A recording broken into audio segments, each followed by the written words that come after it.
Hello friends, we are back again today with some rather unexpected Star Wars Unlimited news. Just announced by Fantasy Flight Games, Boba Fett Collecting the Bounty has been suspended from the premiere format. What does this mean? Boba Fett Collecting the Bounty can no longer be used as a leader in casual or competitive level events. He can still be used in Twin Suns, he can still be used in Draft and Sealed, and he can still be used at the kitchen table. Why is this happening? The developers analyzed the planetary qualifier results, and it became obvious that the Set 1 Boba Fett leader was just too overpowered. Decks featuring the Set 1 Boba Fett leader made up 40+% of all top 8 appearances, and decks featuring him made up 55+% of planetary qualifier winners. Decks featuring all aspect colors were winning with Boba Fett. No other leader has seen that level of success. When is this happening?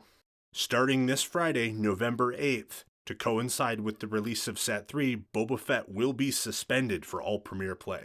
How long will he be suspended? The developers chose the launch carefully, and they said they didn't want to ban him, but they wanted to remove him from play, and then make periodic evaluations of the metagame. If the meta seems healthy, he can always be unsuspended.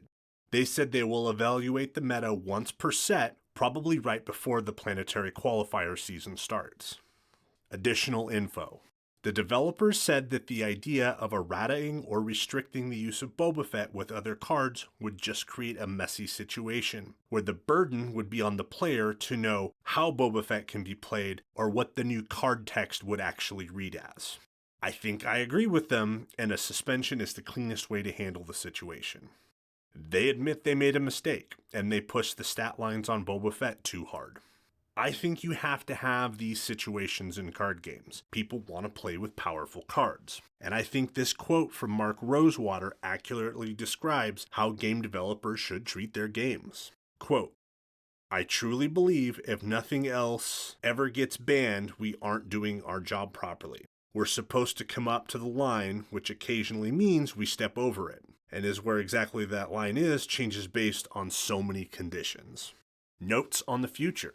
Fantasy Flight Games said that going forward they will be keeping an eye on any given leader and will consider taking action when the following conditions are met: a disproportionate amount of top 8 appearances, a disproportionate amount of wins, an exceedingly long time as a dominant deck, proceeding to create an unfair, non-interactive ways of winning the game, also known as combo decks. I think that this is a healthy move for the game, and we're going to have to see how this plays out going forward. I know there's a lot of people saying that there should be bans for cards like Sabine. I feel that Sabine can be teched for, Sabine can be sideboarded for. With Boba Fett, you just either played Boba Fett or you lost. That's kind of a pretty drastic difference in power level.